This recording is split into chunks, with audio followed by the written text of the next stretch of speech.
हाँ जी। मुरली में बोला है कि प्रजापिता ब्रह्मा भी 100 वर्ष के बाद चले जाते हैं, बाप आते हैं 60 वर्ष के बाद, तो 40 वर्ष बाप बैठ समझाते हैं। इसका जब ये है कि 1976 से लेकर 2016 तक बाप रहेंगे, उसके बाद चले जाएंगे। नहीं जाएंगे। बाप बच्चे के द्वारा प्रत्यक्ष होते हैं ना। हाँ जी। तो बच्चा कौन है? बच्चा है कृष्ण और बाप है राम बाप। तो जब बच्चा प्रत्यक्ष होगा तो बाप का काम खत्म। बच्चे को संपन्न बनाया, कौन सा बच्चा? सतयुगी कृष्ण है या संगमयुगी कृष्ण? संगमयुगी कृष्ण की जब संपन्नता होगी, इसमें जो नाम पड़ा है वो शरीर के ऊपर नाम पड़ा है या आत्मा के ऊपर नाम पड़ा है? काय के ऊपर नाम पड़ता है? शरीर के ऊपर नाम पड़ता है। तो संगम युग में 2 नाम हैं।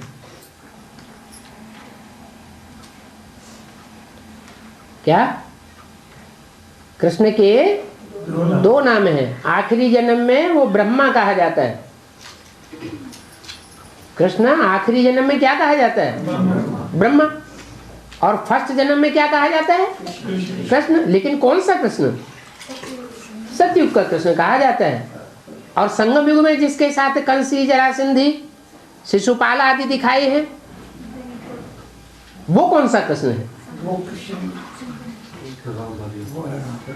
जिसका शरीर है, जिस शरीर के द्वारा कृष्ण वाली आत्मा पढ़ाई पढ़ती है और पढ़ाई पूरी करने के बाद फिर सतयुग में जाकर के जन्म लेने योग्य बन जाती है। तो राम वाली आत्मा के द्वारा ही वो आत्मा प्रत्यक्ष होती है। पहले संगम युग में प्रत्यक्ष हो, सर्वगुण संपन्न, 16 कला संपूर्ण, संपूर्ण अहिंसक, मर्यादा पुरुषोत्तम का अनुभव करे उस शरीर के द्वारा। तो बच्चे के द्वारा जब बाप प्रत्यक्ष हो जाते हैं तो बाप का कोई काम रहता ही नहीं।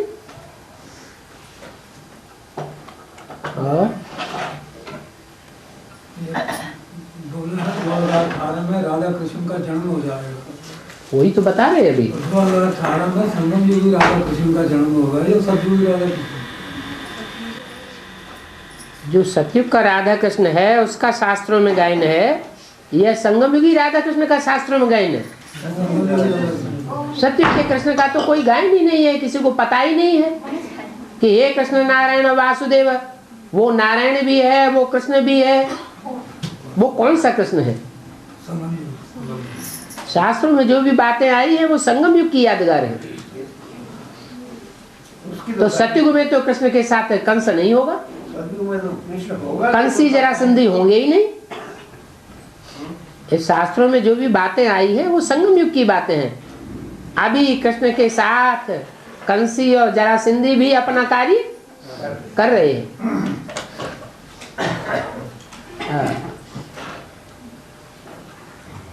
और बाबा सतयुगी राधा कृष्ण का राज कब से शुरू होता है? सतयुग में जो बच्चा पैदा होते हैं वो शैशव अवस्था के रहते हैं, 1 साल 2 साल 4 साल, या पैदा होते ही बड़े होने लगते हैं? जैसे गाय का बच्चा है, गाय सतो प्रधान प्राणी माना जाता है। उसका बच्चा 1 साल 2 साल पालने में पड़ा रहता है, गंद करता रहता है, उसके माँ बाप को उठानी पड़ती है या तुरंत ही दौड़ने लगता है? मिसाल है ना, वो तो जानवर है। यहाँ तो मनुष्यों की बात है। मनुष्य जब सतो प्रधान बनते हैं तो उनका शैशवावस्था भी नहीं होती और उनका बुढ़ापा भी नहीं होता। हाँ, पैदा हुए और तुरंत ही बड़े हुए और अपना कार्य करने लगे। वहाँ प्रकृति उनकी मुहैया सारा कार्य करने वाली है। और मुरली में बोला है कि प्रजापिता ब्रह्मा के कितने ढेर बच्चे हैं। बाप है गरीब निवास, बाप है गरीब निवास। बाप कहते हैं मुझे गुप्त ही रहने दो, इसमें ही मजा है। गुप्त रहने में ये मजा है कि बाप अगर प्रत्यक्ष हो जाएगा पहले तो माला तैयार नहीं होगी। माला तैयार होने के लिए अंत तक बाप को गुप्त रहना है। जब माला तैयार हो जाए तो बच्चे प्रत्यक्ष हो गए। सन सोज फादर कहा जाता है, फादर सोज सन्स कहा जाता है। तो सर्वशक्तिवान कौन है? पहले। तो कौन किसको पहले प्रत्यक्ष करेगा? बाप ही बच्चों को प्रत्यक्ष करेगा। तो अगर खुद पहले प्रत्यक्ष हो जाए तो बच्चों को प्रत्यक्ष होने की संभावना रहेगी। इसलिए बाप अपने को गुप्त रखता है और बच्चों को पहले प्रत्यक्ष करता है, फिर बच्चे प्रत्यक्ष होकर के दुनिया में बाप को प्रत्यक्ष करते हैं।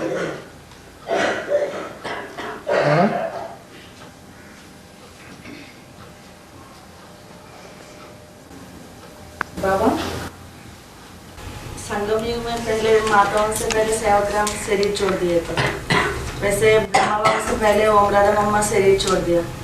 सत्य त्रेता युग में तो वो लोग साथ साथ शरीर छोड़ते हैं। उसका शूटिंग प्रैक्टिकल में संगम युग में कब होता है? शरीर छोड़ना माना देवान छोड़ना। जब सत्युग में साथ साथ जन्म होगा तो अच्छे की भी शूटिंग यहाँ होती है और बुरे की भी शूटिंग यहाँ होती है। जो भी सत्युग में बनने वाले पेयर्स हैं, जोड़े हैं, वो यहाँ आपसी सहयोग के आधार पर संपन्न बनेंगे या बिना सहयोग के संपन्न बन जाएंगे। 21 जन्म का जो साथी होगा वो बुद्धियोग से साथी अगर न बने तो संपन्नता आ नहीं सकेगी। और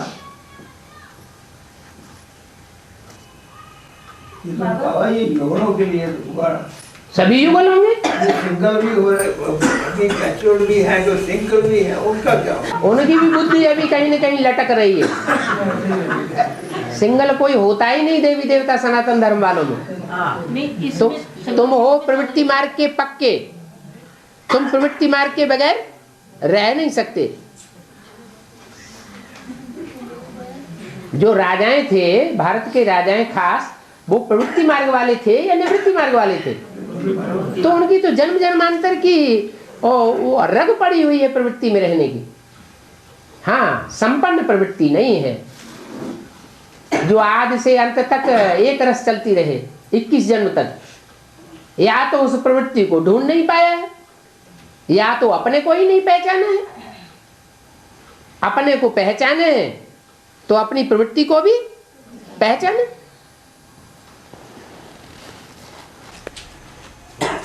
बाबा, बाप ने बोला है 4 विकारों को माफ किया जा सकता है। 4 विकारों को माफ किया जा सकता है। जो महाअहंकारी होगा उसे माफ नहीं किया जा सकता। इसमें से पवित्र क्या बोलते हैं, काम विकार ज्यादा बड़ा है, महाअहंकारी। अहंकार सबसे बड़ा है, काम तो है ही साथ। अहंकार का मतलब है कि वो अपने को ही सब कुछ मानता है और किसी को कुछ भी नहीं मानता। तो भगवान को भी नहीं मानेगा। तो जो भगवान को ही नहीं मानेगा तो उसको भगवान का भरोसा क्यों मिलना चाहिए? इसलिए अहंकारी को कुछ प्राप्त नहीं होता। बल कामी कितना भी हो भगवान माफ करेगा। कितना भी क्रोधी हो, लोभी हो, मोही हो, भगवान माफ करेगा। परंतु भगवान के सामने अगर कोई अहंकार दिखाए कि कोई भगवान भगवान नहीं है, जैसे कंस कहता था, रावण कहता था, तो उसको कोई माफी मिलने वाली नहीं।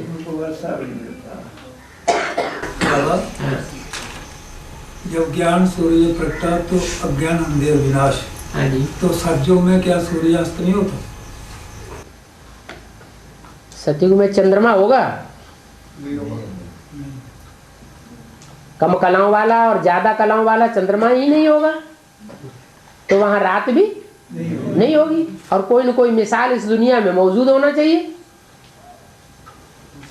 उत्तरी ध्रुव और दक्षिणी ध्रुव में ये मिसाल देखी जा सकती है कि 6 महीने वहां दिन रहता। तो अगर 6 महीने दिन रह सकता है तो आधा कल्प दिन नहीं रह सकता? रह सकता है। वो भी तो आधा कल्प ही है, उत्तरी ध्रुवों से दक्षिणी ध्रुव।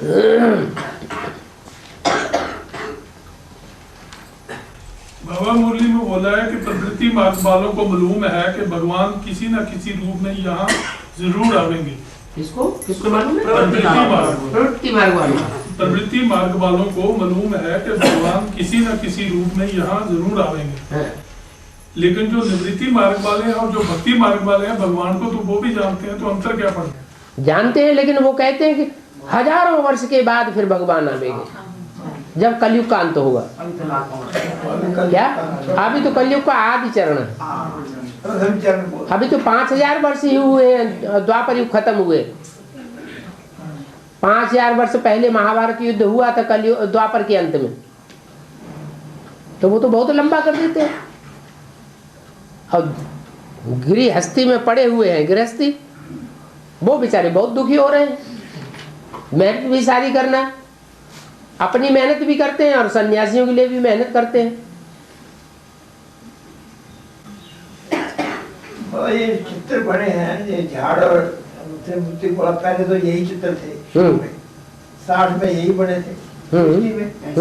तो इस चित्रों में जो ये साक्षात्कार से बने हुए ना, दृष्टि से। हाँ जी। तो इस चित्रों में ये जो यानी 3 लोगों का जो चित्र दिखाया है, तो इसके अंदर तो ऊपर एक छोटी सी बिंदी है, उसके नीचे 3 बिंदी है, उसके नीचे 2 बिंदी है। ये क्या जाहिर करती है? हमें इसका समझ अभी तक आई। ये आत्मा की स्थिति दिखाई है कि कौन सी आत्मा किस स्टेज वाली है, कौन सी कितनी ऊंची स्टेज वाली है, कौन आत्मा है कितनी नीची स्टेज वाली है। ऊपर एक दिखाई, उसके 3 फिर 2, इसका क्या मतलब? जो एक बिंदी दिखाई है वो एक ही एक है, जिस एक को याद करना है। उसके बाद है फिर 3 बिंदियां,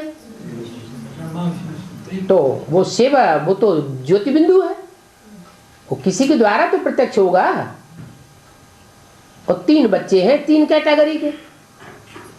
ऊंचे से ऊंची कैटेगरी है शंकर, निराकारी स्टेज के बिल्कुल नजदीक। फिर मध्यम स्टेज है विष्णु, न ज्यादा निराकारी न ज्यादा साकारी। और फिर नीची स्टेज है ब्रह्म। निराकारी स्टेज तो बनती ही नहीं, तो डायरेक्ट बाप से उनका पढ़ना होता ही नहीं। और तुम बच्चे डायरेक्ट बाप से पढ़ने वाले हो, तो जरूर निराकारी स्टेज भी बनती होगी। निराकारी स्टेज अर्थात आत्मा रूपी सुई की बेसिकली तुम्हारी कट उतरती है, तब तुम डायरेक्ट बाप से सीखते हो। कोई तो बेसिक नॉलेज में आज तक पढ़े हुए हैं, कहते हैं बिंदी को कैसे याद करें। उनकी बुद्धि में बिंदी आती ही नहीं। जब आता है याद तो भगवान के नाम से कौन याद आता है? ब्रह्मा का साकार चोला याद आ जाता है। तो रचना भी 3 कैटेगरी की हो जाती है, जिसको भक्ति मार्ग में कहते हैं शैव संप्रदाय, दूसरा वैष्णव संप्रदाय और तीसरा ब्रह्म समाधि। फाउंडेशन कहाँ पड़ रहा है? ये जो 9,16,108 से सतयुग स्टार्ट होने वाला है। नहीं, 9,16,108 जो है वो सतयुग के पहले जन्म की संपन्न टोटल सतयुग का पहले जन्म का जब आहुति होगी पूर्ण, उस समय ये आबादी होगी। तो इनमें जो बच्चे पैदा होंगे, जो 4.5 इस सीरीज से जाएंगे सतयुग में, तो वो जो 4.5 बच्चे पैदा होंगे, 4.5 लाख 4.5 लाख जो बच्चे पैदा होंगे, उनमें ये जो वेदारणी आत्माएं हैं, ये पैदा होने वालों में जाएंगे, पैदा करने वालों में नहीं। पैदा करने वालों में की लिस्ट में होंगे, लेकिन उनके ऊपर दूसरे धर्म का छिलका होगा। जिनके ऊपर दूसरे दूसरे धर्म का, नीचे से नीचे धर्मों का छिलका होगा, वो पहले जन्म में भी नीची स्टेज में आवेंगे, शुरुआत में नहीं आवेंगे। शुरुआत में कौन आवेंगे? जिनके ऊपर किसी भी धर्म का कोई छिलका नहीं चढ़ा। सिर्फ अंतिम जन्म में आकर के माया उनको थोड़ा प्रभावित करती है। बाबा, ये विकार हमारा पीछा कब छोड़ेगा? जब हम विपरीत कर्म का पीछा छोड़े। हम अपने से पूछें कि जो श्रीमत के विपरीत कर्म है उनसे हमने पीछा छोड़ाया है? वो छोड़ते नहीं। वो अरे कोई ने पेड़ को पकड़ लिया और चिल्ला रहा है, अरे हमको पेड़ ने पकड़ लिया, छुड़ाओ। ये हमको कब छुड़ा देगा? तो ये ठीक है क्या? बाबा एक ये है, बाबा दिल्ली में आता है कि आत्मा के अंदर 84 जन्मों का पाठ ढूंढा हुआ है। जो 84 जन्म लेने वाले उनका 84 जन्म ढूंढा, जो काम लेने वाले उनका काम ढूंढा हुआ। बिल्कुल। तो ये जो बेकारी संस्कार हमारे बनते हैं कलयुग द्वापर में, जब सतयुग स्टार्ट होगा तो वो कौन हो जाते होंगे? खत्म थोड़े हो सकते हैं, क्योंकि नुदा हुआ है, मर्ज हो जाता है, मर्ज हो जाता है। 2500 तक वो मर्ज रहेंगे। 2500 वर्ष के बाद जैसे ही उनको उकसाने वाला कोई आएगा तो इब्राहिम बुद्ध क्राइस्ट आते हैं उकसाने वाले, और हम सबसे पहले उपस के आगे आ जाते हैं। हाँ जी। और सत्य देवता में वो ऊपर नहीं आ सकते, क्योंकि उस वक्त तो परमात्मा द्वारा हम आत्म स्थिति में होते हैं। हाँ जी। और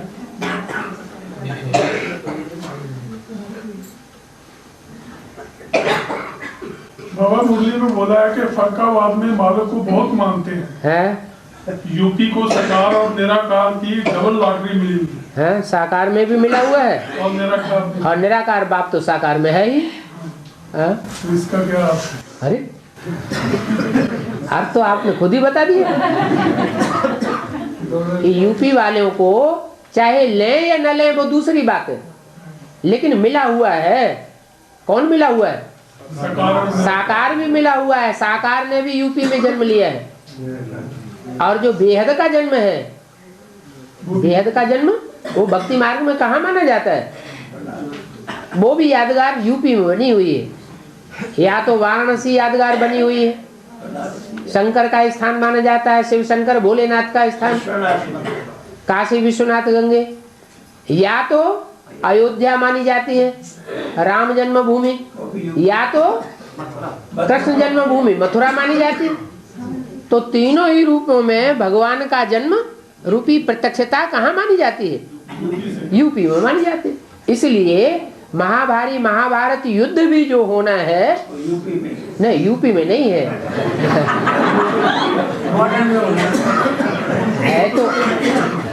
है तो नजदीक नहीं, दिल्ली में भी नहीं है। महाभारत युद्ध दिखाया है कुरुक्षेत्र के मैदान में, और कुरुक्षेत्र का मैदान है हरियाणा के नजदीक, माना यूपी का बॉर्डर है।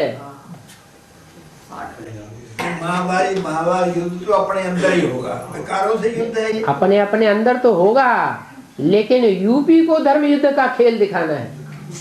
क्या बड़ा महाभारत कहाँ होगा? उस महाभारत में ज्यादा खेल दिखाने वाले होंगे यूपी के, क्योंकि जो जहां का होता है, जैसे नेहरू जी इलाहाबाद के थे, उन्होंने लंबे समय तक राज्य किया, तो वो जीतते रहे। वो किस स्थान से जीतते रहे? इलाहाबाद से ही हमेशा उन्होंने इलेक्शन लड़ा और जीते। तो इलाहाबाद वालों ने ही उनको क्यों ज्यादा अप्रिशिएट किया?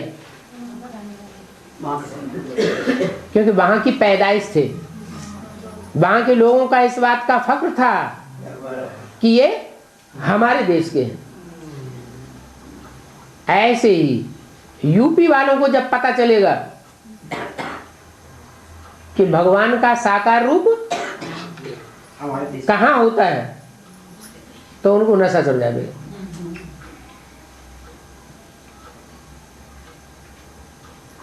इसलिए बोला है व्यक्तवाणी में, यूपी को धर्म युद्ध का खेल दिखाना है। अभी दिखाया नहीं है, छुटपुट कहीं दिखा रहे हैं थोड़ा दिखा थोड़ा ही रहे हैं, अभी भी दिखाते हैं, है। अभी भी दिखा रहे हैं यूपी। हाँ जी, हाँ जी। और जब उसमें ये लिखा होता है कि आत्मा में पहले ही उसके पार्ट लिखे होते हैं कि इसने लाइफ में क्या क्या करना है, फिर जब उससे कोई गलत काम हो जाता है तो आत्मा को क्यों दोष दिया जाता है? कोई दोष देने की जरूरत नहीं, बनी बनाई बन रही है, अब कुछ बननी ना है। आत्मा में 63 जन्मों का सारा 63 जन्मों का हिसाब किताब भरा पड़ा है। जैसा 63 जन्मों में जहां जहां जैसा पार्ट बजाया है वो अभी संगम युग में सिर्फ रिपीट हो रहा है, शूट हो रहा है, रिहर्सल हो रही। दोष क्यों देना?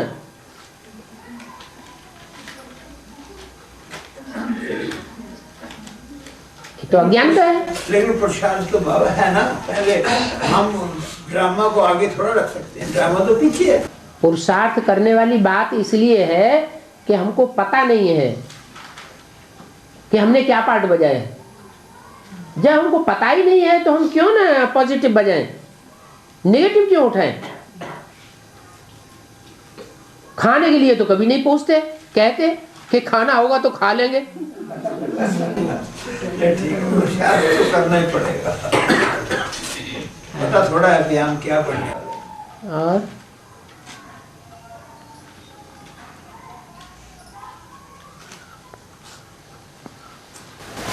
बाबा, कोई भी मकान होता है, बड़े बड़े बिल्डिंग होते थे, इनकम टैक्स वालों को पता चल जाता ना फलाना आश्रम है, फलाना बिल्डिंग है, वो अपने आप पहुंच जाते।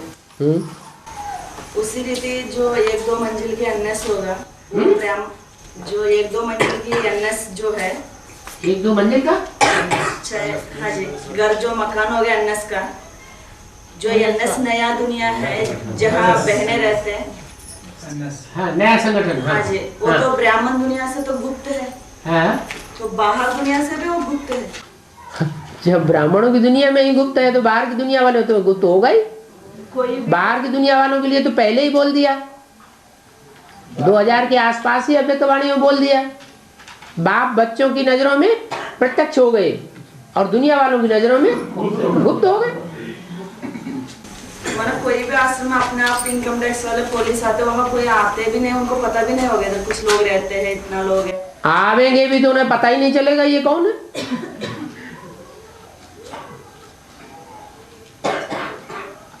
हाँ। वहाँ की जो हेड है माँ, उनकी लेटर्स आते थे, उस रीति भी सभी बच्चों से कनेक्शन होता था। अभी जो बच्चे नए नए निकले, लेटर्स दूसरों के हाथ से भी आ जाते, तो माँ से कनेक्शन कैसे होगा फिर इनका, जो सुनवा से अभी भी निकलते हो। और बाबा की साइन नहीं होते हैं क्या?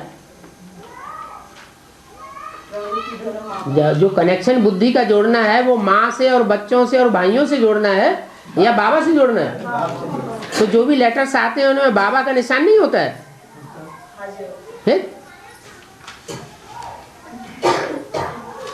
काम करने के लिए बाबा किसी को भी निमित्त बनाए। और बाबा जैसे बोला है, ब्राह्मण को 84 जन्मों की कहानी का पूरा पता होना चाहिए। हाँ जी। तो ये पता शरीर रजिस्ट्रेशन के बाद होगा या पहले ही होगा? रामकृष्ण वाली आत्माओं को पहले होगा या पहले हो रहा है या नहीं हो रहा है? उनको तो हो रहा है, राम और कृष्ण। जब उनको हो रहा है तो दूसरों का नंबर नहीं ले सकता है। दूसरे भी मेहनत करेंगे तो हो जाएगा। मेहनत तो करेंगे ही, नंबर बाहर पुरुषार्थ अनुसार। बाप करवाएगा। हाँ जी, ड्रामा करवाएगा। और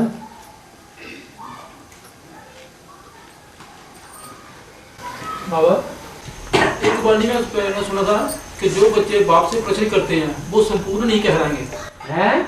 जो बच्चे बाप से प्रश्न करेंगे, प्रश्न भी 2 तरह के होते हैं। वो संपूर्ण एक होता है जिज्ञासा शांत करने के लिए, क्या सर्विस फील्ड में जाते हैं, हम बहुत सी बातों का सही समाधान नहीं दे पाते हैं, अंदर अंदर दिल में खाता है कि हमने शायद ये बात का जवाब ठीक नहीं दिया, तो उस बात को पूछा जाता है तो बाबा मना करते हैं क्या? बाबा तो मना नहीं करते। बाबा तो कहते हैं कि अंदर जो बात है वो बाहर निकालो, नहीं अंदर अंदर खाती रहेगी। तो उस आधार पर जो पूछते हैं वो तो ठीक, लेकिन जो विरोध करने के लिए पूछते हैं कि हम डाउन कर दें, वो गलत है। उसको दिखाया है शास्त्रों में कि देवताओं ने पूंछ पकड़ी, माना फॉलो किया, और असुरों ने मुंह। आपने इस मुरली में ऐसे कहा था, आपने इस अव्यक्तवाणी में ऐसे कहा था।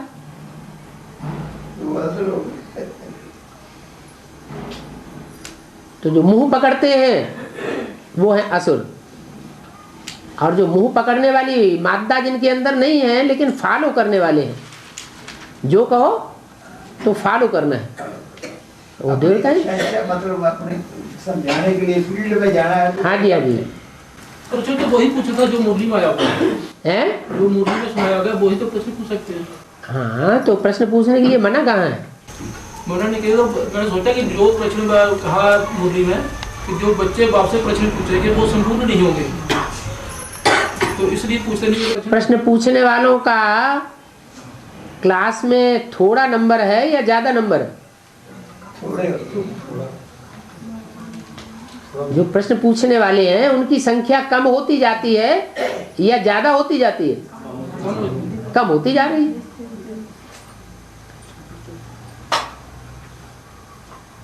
कोई भाई तो ऐसे हैं कि हाथ में कागज भी नहीं रखते हैं और 2-2, 3-3 घंटे लगातार प्रश्नों की बौछार लगी रहती है। इससे क्या साबित होता है? कोई उनमें भूत आत्मा प्रवेश कर गई। सामान्य स्थिति में वो इतना ज्यादा बोलने वाले भी नहीं है। जब वो आत्मा प्रवेश करती है तो बिना किसी कागज पत्थर के प्रश्न के ऊपर प्रश्न, प्रश्न के ऊपर प्रश्न झड़ी लगा देती है। तो जो भूत प्रेत आत्माएं हैं वो ज्यादा पाप कर्म करने वाली होती हैं या कम पाप करने वाली होती हैं? ज्यादा पाप करने वाली आत्माएं जो प्रवेश करती हैं उनकी बात समझ में पूरी आती नहीं है, पूरा कोर्स करते नहीं है ठीक से, और वो प्रवेश होकर के धमचक्कर मचाते हैं, वो असुर है।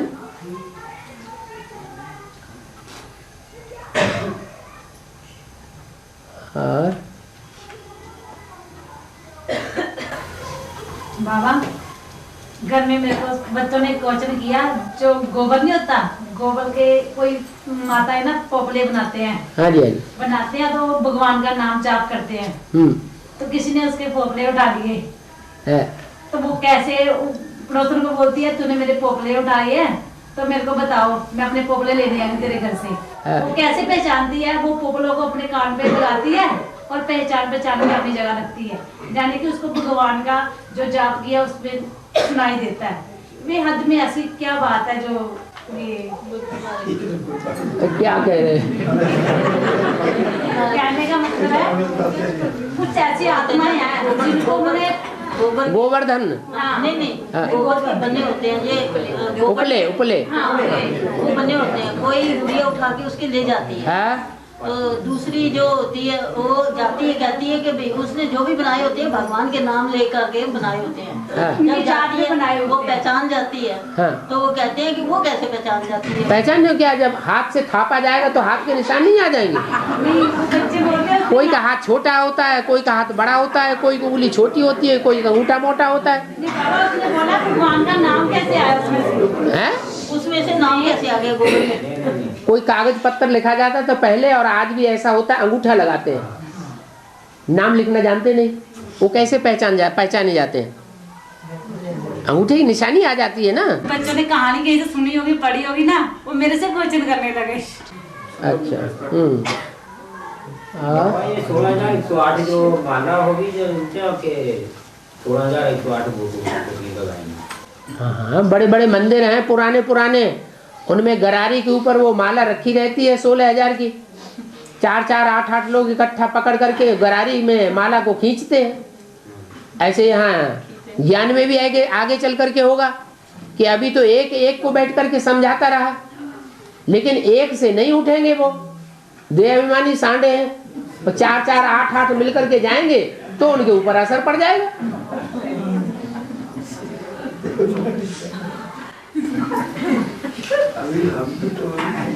और बाबा गिलहरी ने कैसे किया वो राम की, जब उसने भी तो सेवा की ना?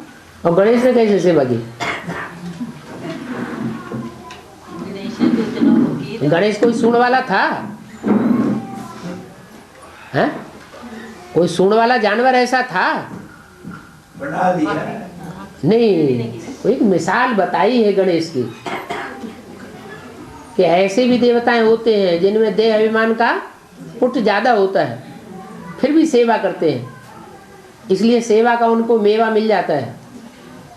कुछ पवित्रता को धारण किया है तो उनकी पूजा चलती चली आ रही। ऐसे ही कोई गिलहरी की बात नहीं है, वो भी एक प्राणी है। उस तरह का पुरुषार्थ करने वाले भी कोई हैं, दिखाते हैं शास्त्रों में कि जब राम ने पुल बांधा तो बंदर तो अपने बड़े बड़े पत्थर ले जा करके पुल में डाल रहे थे। गिलहरी ने सोचा मैं कैसे पत्थर उठाऊं, तो पत्थर तो उठा ही नहीं सकी, तो बार बार पानी में नहाने जाती थी, भीग करके आती थी और बालू में जाकर के अपनी लोटपोट होकर के बालू अपने बालों में उलझाए लेती थी और जाकर के पुल पर डाल आती थी। तो कोई खास सहयोग तो नहीं हुआ, लेकिन भावना देखी जाती है। भावना देखी, जितनी शक्ति है उसने अपनी सारी शक्ति पुल बनाने में लगा दी। तो ऐसे यहाँ भी ऐसी आत्माएं हैं जिनके पास न तन की शक्ति है, क्या कन्याएं माताएं हैं तो तन भौड़ा है, बूढ़ा शरीर है, कोई पूछने वाला नहीं है तन के हिसाब से, कुछ सेवा भी नहीं कर सकते। न धन है उनके पास, मन जो है वो सारा गृहस्थी में खप गया, बच्चों की पैदाइश में। मन की पावर भी नहीं, बुद्धि की पावर भी नहीं। ऐसी माताओं को बाबा आगे रखता है और शाबाशी देता है। क्या किसके लिए आया हुआ हूं? माताओं के लिए आया हुआ हूं। अभी अभी मुरली बोला, कोई 1 रुपया देता है, कोई 100 रुपया देता है। 1 रुपये देने वाले के पास 10 रुपए थे और 10 रुपए में से उसने 1 रुपया दिया, और जिसने 100 रुपए दिए उसके पास कितने थे? 10 गुना थे, और उसमें से 100 रुपया दिया, तो भी दोनों का बराबर भाग्य बनता है। ऐसे ही यहाँ दिल देखा जाता है। क्या ये नहीं देखा जाता किसने कितना दिया? जितना भी दिया दिल से सतो प्रधानता पूर्वक दिया। ऐसा तो नहीं देते समय दिल के अंदर आया, पता नहीं भगवान का काम चल रहा है कि नहीं चल रहा है, चेक दे दो। अगर नहीं भी भगवान का काम होगा तो हम कहेंगे हमने लोन दिया था इनको, देखो ये प्रूफ है हमारे पास। और बाबा जैसे कोई सोल किसी में प्रवेश करती है तो उसका मन बुद्धि पर कंट्रोल होता है, जो सोल प्रवेश करती है, और जिसमें प्रवेश करती है क्या उसे पाप पुण्य लगता है? उसका पुरुषार्थ तो रुकता है, हाँ? उसको विघ्न डालती है। जो सेवा वो कर सकती है उस सेवा को डिसर्विस में बदल देती है, तो हिसाब किताब हुआ ना। और नाग होते हैं, नाग होते हैं, नाग, हाँ, उसकी कोई वैल्यू नहीं है। नग, हाँ, वो तो बहुत मिल जाते हैं।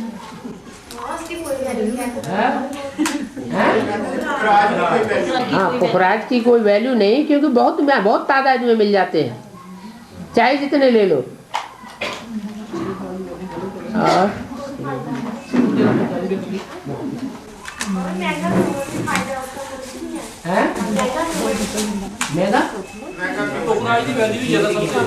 नहीं, वो सिर्फ जो कीमती रत्न है उनके साथ रखा जाता है तो वैल्यू है। उनकी जो ज्यादा वैल्यू वाले हैं उनकी वैल्यू को नापने के लिए पुरखराज रखा गया है, नहीं तो वैल्यूबल नहीं है। और जो बच्चे उधर रुकावट में भर्ती के लिए जाते हैं, हाँ जी, और उधर जाकर वो किसी वजह से जैसे कि दरवाजा बंद करने से घबरा जाते हैं और वो भर्ती नहीं कर सकते हैं, उनका क्या फ्यूचर होगा? दरवाजा बंद करने से घबरा जाते हैं, माना सफोकेशन हो जाती है। मेरी अपनी बात है, जो पर्सनल बात, मैं गया था फरुखाबाद में भट्टी के लिए, हाँ, तो जैसे वो गेट बंद करते हैं ना, हाँ, तो मैं घबरा गया, और फिर डॉक्टर के पास गया तो एकदम बीपी मेरा काफी हाई हो गया, फिर मैं उधर से वापस आ गया। बीच में ही वापस आ गए? पहले दिन वापस आ गए, फिर दोबारा गए? दोबारा नहीं हैं? दोबारा नहीं जा सकते। तो अच्छा हुआ दोबारा चले गए। दोबारा गए ही नहीं? और फिर तो जब आपकी भट्टी नहीं हुई तो आपको क्लास में ही नहीं आना है तब तक है? बाबा उनके थोड़ा सा सोल चक्कर का प्रभाव है, सोल चक्कर का प्रभाव पड़ा। देखो वही बात हो गई, कोई सोल का प्रभाव हुआ होगा तो वहां नहीं प्रवेश करने देती, नहीं तो वहां जाने वाले तो भयंकर गर्मी पड़ती है और उनको पंखे की भी दरकार नहीं है, फिर बड़े मस्त रहते हैं। कहीं भी दरवाजा बंद करते हैं घबरा जाता हूँ। हाँ, तो कोई सोल ऐसी आ गई को उसको वो पसंद नहीं है, जब उसने प्राण छोड़ा होगा तो उसको बंद जगह में रखा गया होगा तो घुट घुट के मर गया, तो उसे उस जगह में जाने मात्र से ही वो परेशानी पैदा हो जाती है। ऐसे प्रवेश नहीं हुआ है, लेकिन ऐसे प्रभाव इनके ऊपर है, वो क्रिएट दोबारा गए कोई बात है। फिर भी हारिए ने हिम्मत विसारिए न राम। बाबा सफोकेशन तो मुझे भी मिली बहुत ज्यादा वहाँ है। हार्ट का ऑपरेशन हुआ 1 साल हुआ हाँ। तो मुझे प्रॉब्लम तो बहुत आई, मैं भी सोचता था मन में। हाँ, लेकिन हवा थोड़ी सी मिले, हवा थोड़ी सी मिले। फिर क्या हुआ? पार कर गए? पार कर गए? हाँ, हिम्मत है बच्चे। मजे देव आप 80-80 साल की बुढ़िया अमरनाथ पे यात्रा करने चली जाती थी, पहले तो इतने साधन भी नहीं थे, तो भी 80 साल की बुढ़िया यात्रा करके वापस आती थी खुशी खुशी। मेरा कहने का भाव ये है सफोकेशन ज्यादा है वहाँ पर। अब जहाँ हवा का सर्कुल कम है, जहाँ 50 आदमियों की जगह है और वहाँ 500 इकट्ठे होंगे तो सफोकेशन होगा नहीं। लेकिन अंदर की खुशी एक ऐसी चीज है, अगर ज्ञान पूरा बुद्धि में बैठ गया तो खुशी इतनी बढ़ जाती है, बाप की याद इतनी बढ़ जाती है कि वो सफोकेशन कुछ महसूस नहीं होता। जैसे बाबा ने मुरली में बोला कि जिनको श्वास की बीमारी थी, दमा की बीमारी थी, उनको ढोढा और रोटी खिलाया गया, बाजरे की रोटी और छाछ ही दिया गया कई दिन तक और सब चंगे हो गए। तो ये कौन सी खास बात थी? उस समय नशा, उनको इतना नशा चढ़ा हुआ था।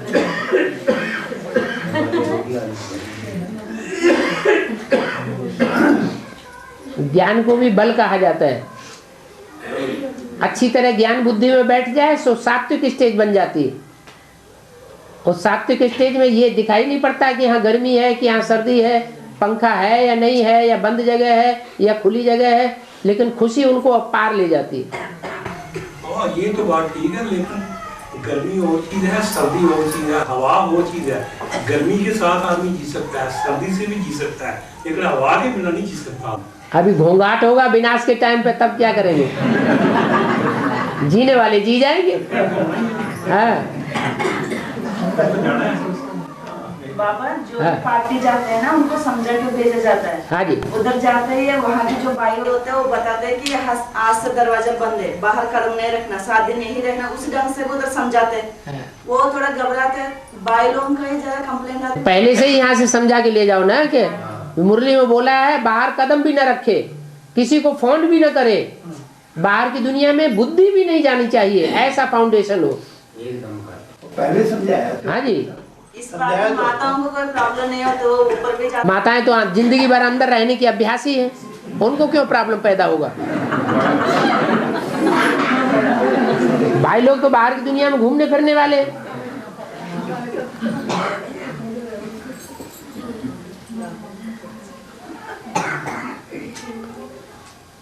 पर्सनल बात तो नहीं है, जम्मू वालों के हिसाब से कोई पूछ रहे थे परिवार, जब संगठन जम्मू नहीं जा सकते तो पठानकोट वाले पठानकोट में संगठन कर सकते हैं ना, जब पठानकोट नहीं जा सकते तो जम्मू वाले जम्मू में संगठन कर सकते हैं ना। हाँ, क्या हुआ? कर सकते नहीं कर सकते। अरे कहीं भी संगठन में बैठना है, संगठन में बैठना माना वाइब्रेशन मिलेगा, संगठन की पावर मिलेगी। क्योंकि बहुत लोग बिजनेस करते, दुकान बंद करके जा नहीं पाते, तो वहाँ की वहाँ ही करने में 1-2 घंटा टाइम लगते हैं। अगर वहाँ से दूर जाएंगे वो लोगों को 5-6 घंटा हो जाता है। तो अपनी त्याग तपस्या सबकी अलग अलग है, अपना अपना नशा अलग अलग है। कोई को तो इतना नशा चढ़ जाता है कि अपना सब धंधा धोरी छोड़ करके 24 घंटे संगठन में ही घुस जाते हैं। वो कैसे घुस जाते हैं? नशा अपना अपना नशा अलग अलग है। और बाबा जी, सर्वशक्तियों की लाइट के सदा साथ रहेंगे तो माया पास नहीं आ सकती।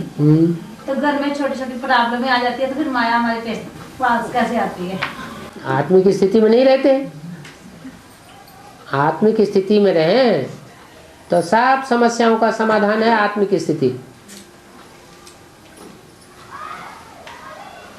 देवान में आते हैं तो छोटी समस्या बड़ी लगती है। आत्मिक स्थिति में रखें और वो अभ्यास पक्का हो जाए तो जैसे परमात्मा हमारा बाप हमारे साथ है, सब समस्याएं ढीली हो जाती हैं। ड्रामा जब सारा बीत जाता है आत्मा बाद में याद आती है। वो भी 63 जन्मों का हिसाब किताब है, बनी बनाई बन रही है। याद आता है कि आत्मा भी आएगी।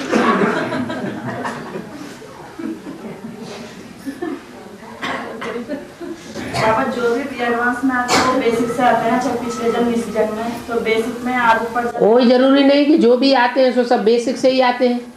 हाँ, कोई ऐसे भी होते हैं जो डायरेक्ट भी आते हैं, लेकिन ये जरूर है कि पूर्व जन्म में बेसिक में जरूर रहे होंगे।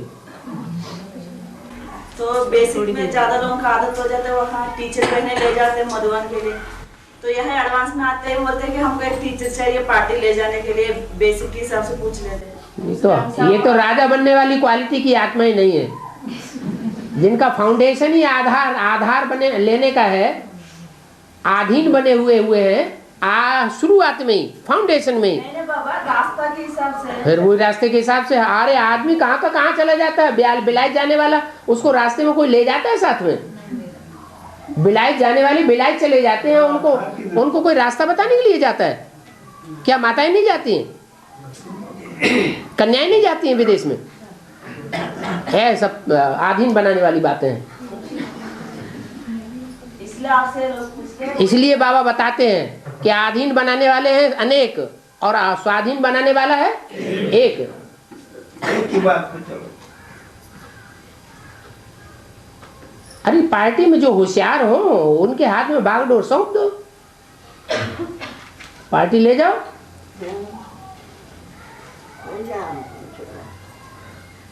क्लास में भी तो कोई न कोई मॉनिटर बनाया जाता है ना।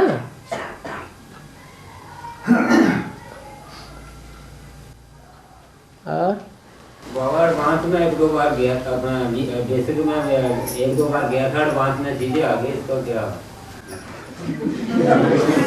बेसिक में 1-2 बार गए और उसके बाद एडवांस में आ गए। हाँ, कोई बच्चे बहुत सूझ बुद्धि होते हैं, या कोई का पूर्व जन्म का हिसाब किताब ऐसा होता है कि पूर्व जन्म में उन्होंने बेसिक नॉलेज पढ़ ली, थोड़ी सी रह गई, सो यहाँ बेसिक में 1-2 दिन चले गए और एडवांस में आ गए। हाँ, जो बच्चे सीधे ही एडवांस में आ जाते हैं, उनका पूर्व जन्म का हिसाब किताब है सारा ही। पूर्व जन्म में बेसिक में रहे होंगे, बेसिक पढ़ाई पहले ही पढ़ ली है। बेसिक पहले पढ़नी जरूरी पड़ती है।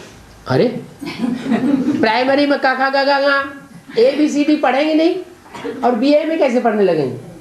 वो तो पढ़ना ही पड़ेगा ना, भले घर में पढ़े, माँ पढ़ाए, पढ़ाई तो पढ़नी पड़ेगी बेसिक। और जो यहाँ डायरेक्ट भी आते हैं पहले बेसिक ही समझते हैं, फिर ये चलते हैं आगे।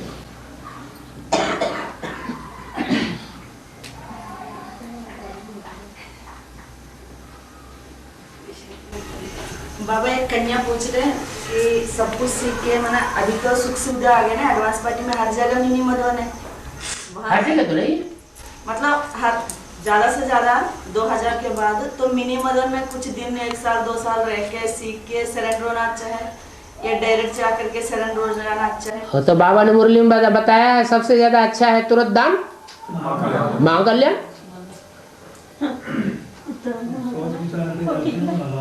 बाबा कहते हैं अगर सोच विचार के आएंगे, देखभाल के आएंगे, तो बाबा भी वर्षा सोच विचार के देंगे, देना चाहिए नहीं देना चाहिए।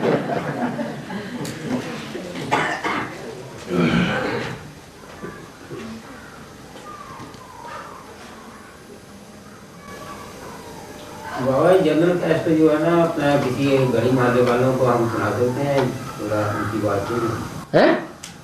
जनरल टेस्ट जो अपने CDID की CD वगैरह, हाँ अपने गली मोहल्ले वालों को थोड़ा उनकी बात करके, हाँ जो ज्ञान में नहीं चलते हैं उनको जनरल कैसेट सुनाओ। हाँ जी, अगर वो सुनते हैं तो उनके ऊपर डायरेक्ट असर पड़ जाएगा सीधा, ज़्यादा मेहनत भी नहीं करनी पड़ेगी। ऐसे दक्षिण भारत में बहुत निकले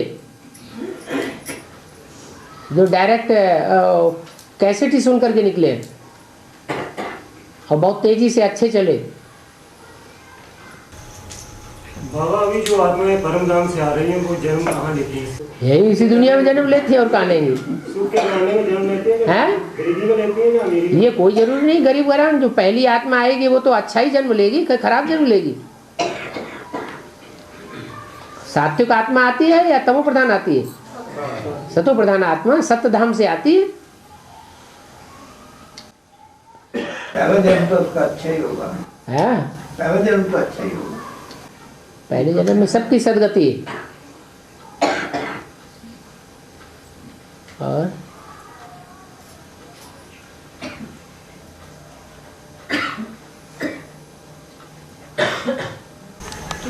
कंप्लेन और रिपोर्ट में क्या अंतर है? कंप्लेन रिपोर्ट में क्या अंतर है? बाबा बोलते हैं ना कंप्लेंट करने वाले कभी कंप्लीट नहीं होते, तो कंप्लेंट और रिपोर्ट का फर्क है। कंप्लीट और कंप्लेन, रिपोर्ट तो आपको देना होता है।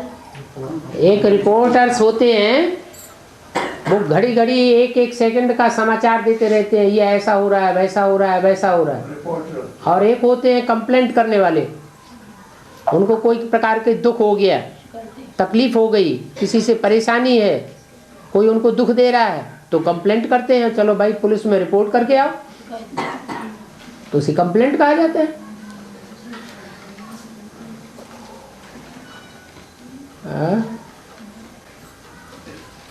चलो हो गया, जम्मू 1 घंटे से आगे नहीं जाता है।